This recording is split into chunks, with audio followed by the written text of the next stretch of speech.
Olá pessoal, tudo bem com vocês? Rodrigo Rebeck por aqui, começando mais um vídeo de análise bacana no canal Bolsa Fácil.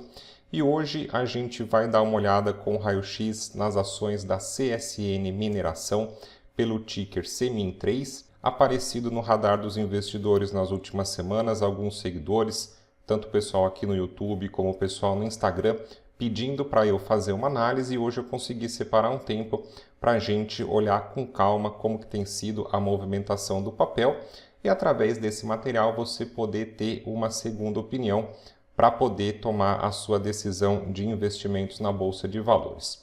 Começando aqui pelo gráfico semanal, você que gosta de investir em ações no longo prazo, acredito que o gráfico semanal fica muito fácil de você conseguir interpretar o mercado.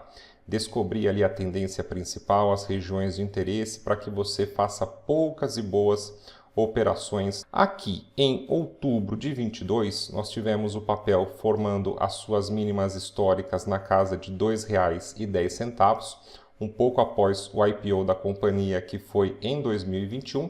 Porém, de outubro de 22 até o final de 23, a companhia apresentou uma valorização de 227% até chegar para formar a sua máxima histórica na região de 6,85.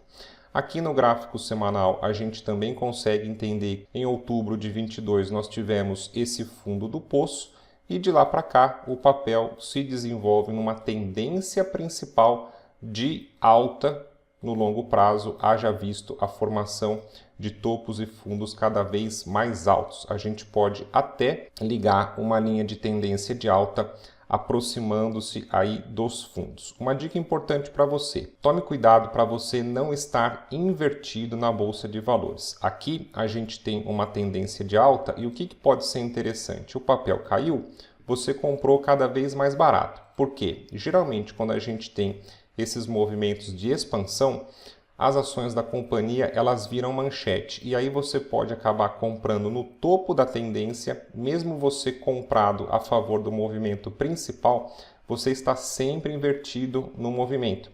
Aí você compra em topo, sai em fundo, o papel volta a subir. Você compra em topo de novo, o papel corrige, você acaba saindo, ou seja, você está comprado no movimento principal, mas você está na mão contrária do mercado.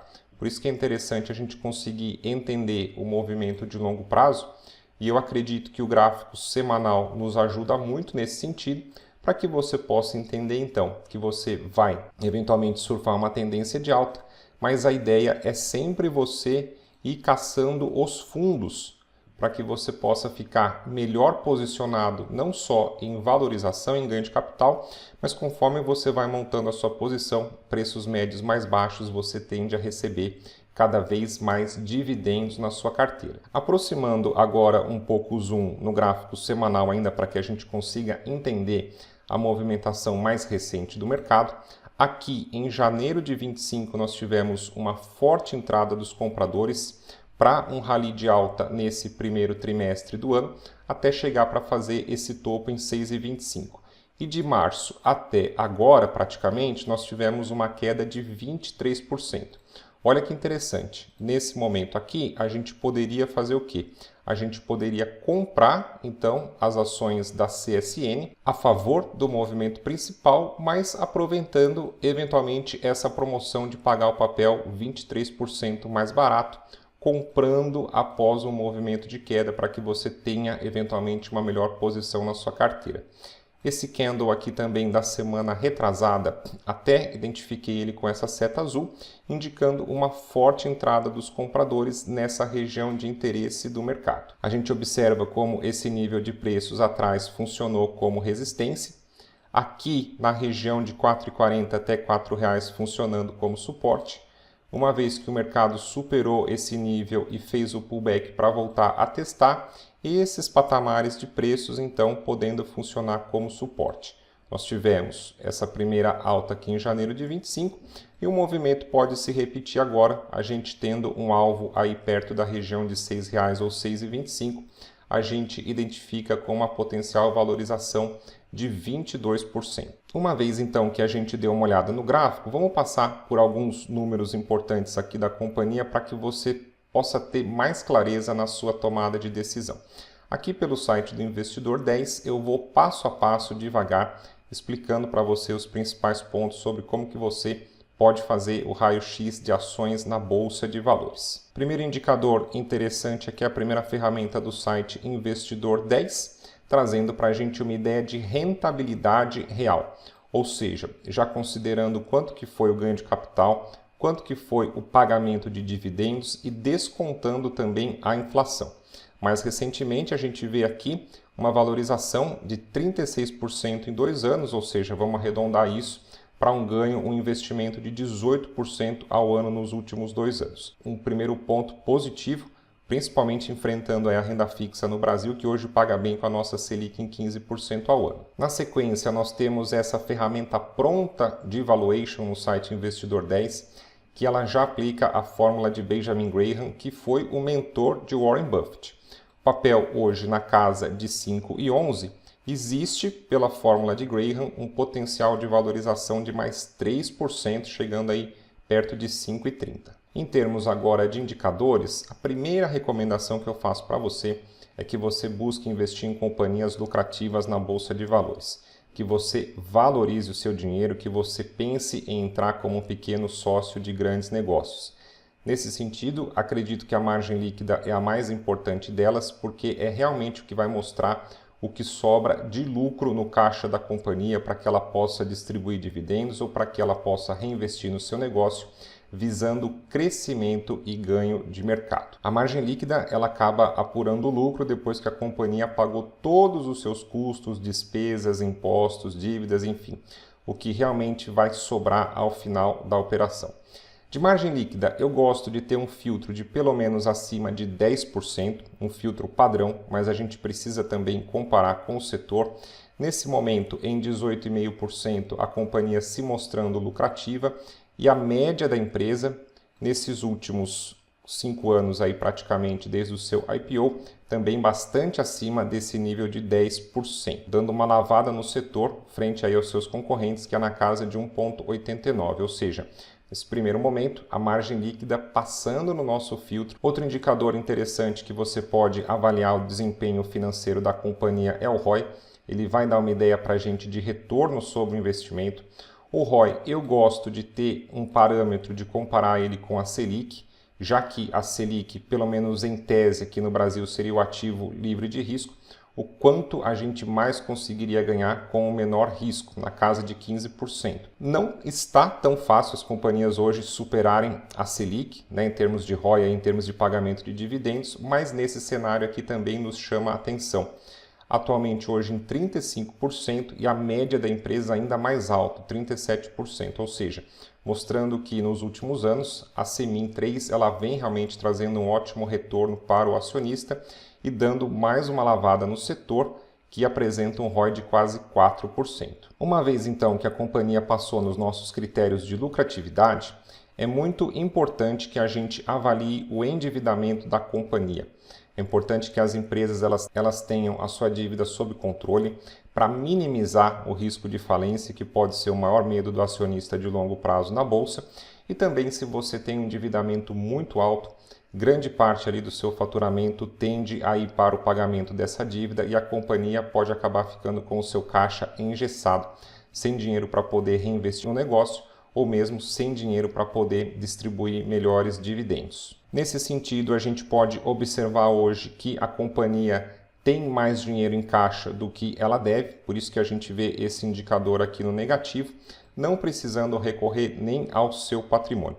Se a gente considerar toda a dívida bruta em relação ao patrimônio, ela não supera o filtro que a gente gosta de aplicar de pelo menos 1 para 1, para que a dívida não seja maior do que o seu patrimônio. Uma vez então que a gente avaliou os critérios de lucratividade e entendeu o endividamento da companhia, é interessante que a gente observe também os múltiplos, para ter uma ideia se a cotação de momento ela não está muito descolada do que tenderia a ser o valor justo de mercado.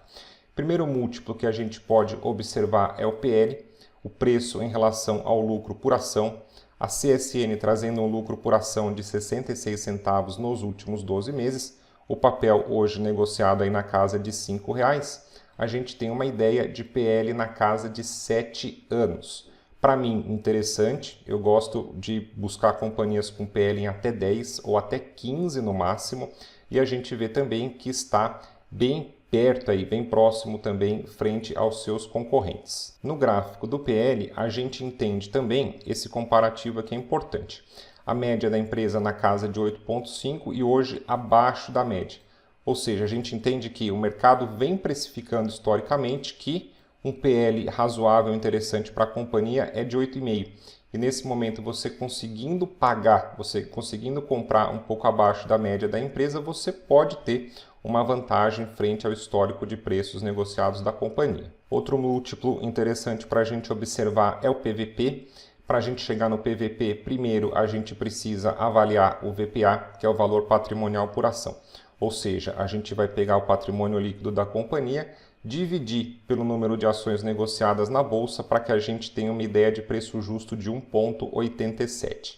Aqui descolou um pouco. Acredito que a gente precisa prestar atenção na questão do PVP, porque ele pode nos dar um indício realmente de quanto a gente pode pagar de preço justo em relação ao valor intrínseco da companhia. Hoje, o PVP superando o filtro que eu gosto de aplicar de 2. Acredito que quando o PVP passa de 2, você pode pagar acima do que tenderia a ser o dobro do preço justo de mercado, mas a gente vê no PVP nesse momento também um pouco abaixo da média da empresa. O mercado vem precificando bem aí a CEMIG 3 nos últimos anos. E agora o PVP também, nesse ponto aqui, outro descolamento bastante acima da média do setor, operando hoje abaixo de 1, podendo apresentar margem de segurança. Então, no PVP, a gente precisa prestar atenção. Se eventualmente você quiser investir na companhia agora, uma sugestão que você pode fazer é não entrar com o tamanho total da posição, haja visto que o PVP pode estar um pouco caro. Você pode fazer uma entrada parcial. Se caso o papel subir, você vai ganhando. Se caso o papel corrigir, você ainda poderia ter caixa para melhorar o seu preço médio. Aqui no site Investidor 10 também, na sequência, eles trazem para a gente um checklist do investidor de longo prazo, de buy and hold. Acredito interessante se você dar uma olhada nesses itens aí, que tende a ser uma média da opinião dos investidores, que pode te ajudar também na sua tomada de decisão. Na sequência, para o recebimento de dividendos, você que visa uma carteira previdenciária ou uma carteira de renda extra para ajudar no seu orçamento, a companhia, como mencionado anteriormente, ela fez o seu início na B3 aqui no Brasil em 2021 e ela vem pagando bons dividendos. Hoje o yield acima da nossa Selic de 15% e o yield médio também em 13,5%, superando bastante a mínima que o mercado gosta de aplicar de 6%, para que tenha pelo menos uma proteção contra a inflação. Outra ferramenta pronta, fácil e importante que você tem aqui no site é a aplicação da fórmula do método Bazin, definição de preço teto com média dos dividendos nos últimos 5 anos para que você receba pelo menos até 6% de yield. Existe um potencial de valorização de 160% aplicando essa fórmula. Aqui o site também traz sempre um resumo sobre a companhia que você quer investir, uma forma rápida, prática e inteligente de você ficar por dentro da empresa. Algumas companhias são mais famosas, a gente tem toda hora notícias, fica mais fácil da gente acompanhar. Mas eventualmente você identifica alguma ação pequena na sua carteira que você não entende muito qual é o setor de atuação, qual pode ser a vantagem competitiva, e essa seção aqui de resumo pode te ajudar bastante também. Informações da empresa, raio-x importante para a gente poder entender. Companhia possui uma boa liquidez média diária, tag along de 100%, isso é importante, essa proteção para o pequeno acionista. Hoje a dívida total da companhia é de 9,8 bilhões de reais, mas disponível em caixa um pouco mais de 14. Ou seja, a dívida, só que a companhia tem em caixa hoje, já é suficiente para pagar a sua dívida. Não precisa nem recorrer ao patrimônio líquido aqui de 10 bilhões que a gente conhece. Por isso que a gente viu que a companhia hoje possui o endividamento sob controle. Mostrando aqui agora para você alguns demonstrativos de resultados, o que precisa ser alertado também é que os balanços do primeiro trimestre de 25 eles não vieram muito bons. A companhia apresentando prejuízo, se a gente pegar essa série histórica desde o seu IPO, então o primeiro trimestre aí apresentando prejuízo para a gente poder prestar atenção, até podendo justificar também aquele movimento de queda que a gente viu no gráfico após a divulgação desses balanços. A gente comparando esses balanços, então balanço aqui do primeiro trimestre de 25, a gente vê o lucro líquido no negativo, comparando com o último trimestre de 24, que nós tivemos lucro positivo, e também comparando com o primeiro trimestre, primeiro tri contra primeiro tri, vindo bem abaixo. Então a gente precisa ficar de olho também nesses últimos resultados divulgados aí pela CSN. Em termos aqui de evolução do patrimônio, a gente vê que em 2021 a companhia tinha um patrimônio maior e de lá para cá vem numa ligeira queda, porém sem grandes solavancos. A gente vê que a receita ela vai se mantendo estável, bem como o lucro ano a ano. Chegando então no final da nossa análise sobre a Semin 3, se você gostou desse vídeo, deixa a sua curtida, se inscreve aqui no canal, que tem um conteúdo muito bacana para você ficar craque na Bolsa de Valores. Bons investimentos para você e até o nosso próximo encontro.